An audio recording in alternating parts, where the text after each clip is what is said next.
Managing multiple loans can feel like walking a tightrope. If you're only paying the minimum on each, it's easy for that rope to fray beneath you. Today, Sarah shares her story of how a single decision led her down a challenging path and how she found her way out. I was 49, confident, and accomplished in my career. Work was fulfilling, and I was always known as the one with a bright smile. Then one day, I received a notification that I was eligible for a loan. Without much thought, I applied. Why not? It seemed like an opportunity to enjoy life a bit more, to make things easy, even indulge a little. And at first, it did. I upgraded my lifestyle, treated myself to dinners and trips I'd always postpone. But soon, the reality hit. That single loan, taken for housing and a few extras, became my first misstep. Unexpected bills started to pile up. Car repairs, medical co-pays, the hidden costs of day-to-day life. I wasn't prepared for how quickly I'd need to borrow again just to cover my everyday expenses. Before I knew it, more loans followed. Each month, my statements stacked higher, each one a stark reminder that I was sinking further. I started paying only the minimum on each loan, trying to stretch my paycheck as far as it would go. But the principal, the original debt, barely budged. It felt like I was running on a treadmill set to full speed, with no way to get off. The stress was suffocating. I remember sitting in my living room, surrounded by unopened envelopes, my heart pounding. Nights were the worst. I'd lie in bed, staring at the ceiling, my mind racing with numbers I couldn't tame. The weight of it made everything else feel meaningless, even the things I loved. I knew I couldn't keep going like that. One day, I stumbled across two methods that promised hope: the debt snowball method and the debt avalanche method. The snowball approach meant paying off the smallest debts first, celebrating each small win. But for me, an earner with higher debts at brutal interest rates, the avalanche method was the better choice. I tackled my highest interest debts head on, and it wasn't easy. It took months of sacrifice, saying no to things I wanted, and tightening my budget in every way possible. But gradually, the burden began to lift. Each statement I paid off felt like shedding a weight I'd carried for far too long. The day I cleared my last loan, I sat in silence, just breathing, letting the relief wash over me. Now, when I look back, I see how close I came to being swallowed by that debt trap. But I also see the strength it took to climb out, and I want others to know that escape is possible. It begins with one hard step, and then another, until finally the cycle breaks. Thank you, Sarah, for sharing such an honest and powerful story. It's a reminder that even in the darkest times, there's a way forward. To everyone watching, if you've struggled with debt or found a strategy that worked for you, share your experiences below. Your story could inspire someone to take that first step.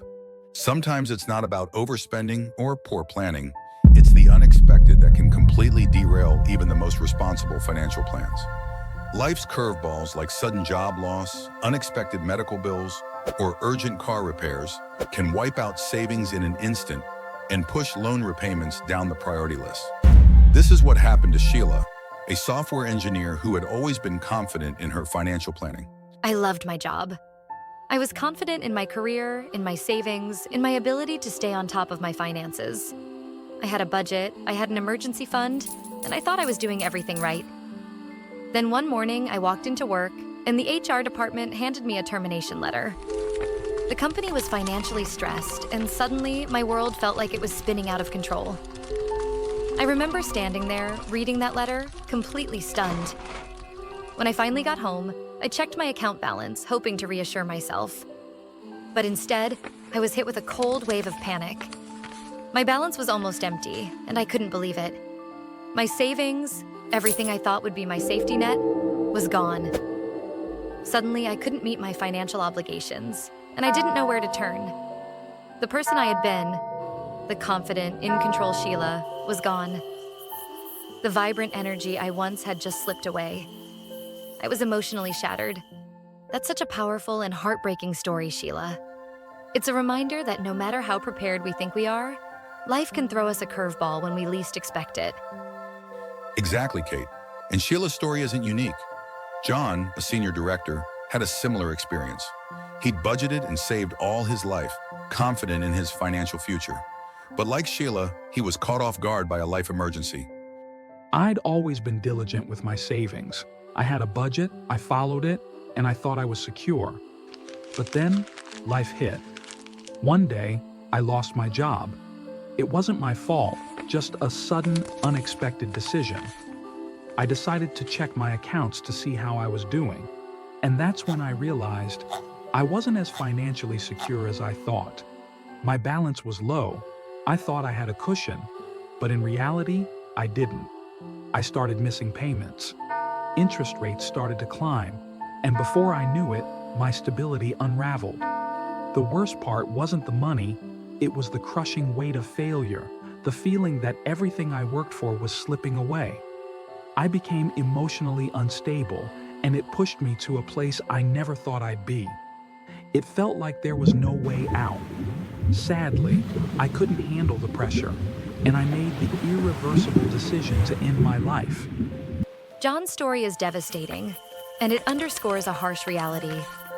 Life emergencies can strike without warning, leaving people unprepared and financially vulnerable. The emotional toll is often just as overwhelming as the financial strain. And it's a reality that many people face. In fact, statistics show that a significant percentage of loan repayment defaults aren't caused by poor planning. They're often linked to unforeseen crises, just like Sheila and John's experiences. If you've ever faced an event that set your finances back, whether it was a job loss, medical emergency, or something else, share your story in the comments. Your experience might resonate with and help someone who's going through the same thing. And to our viewers, have you ever managed to turn your situation around by confronting your debt head-on? Share how taking that first step made a difference. It might inspire someone who's feeling stuck. And don't forget, if you have managed to turn your own situation around, let us know. Your story might inspire someone to take that brave first step. If you're ready for more practical tips on creating a customized repayment plan or negotiating effectively with lenders, subscribe and leave a comment below. We're here to help guide you every step of the way toward financial peace. Whether you're young, old, or somewhere in between, living debt-free is possible for everyone. Thank you for tuning into this episode of Why You Cannot Pay Your Debt. Don't miss the third part of this series, Why You Can't Pay Your Debt, I'll pay it off next where month. real-life, everyday experiences reveal practical insights to transform your financial story and help you break free from debt. Stay tuned.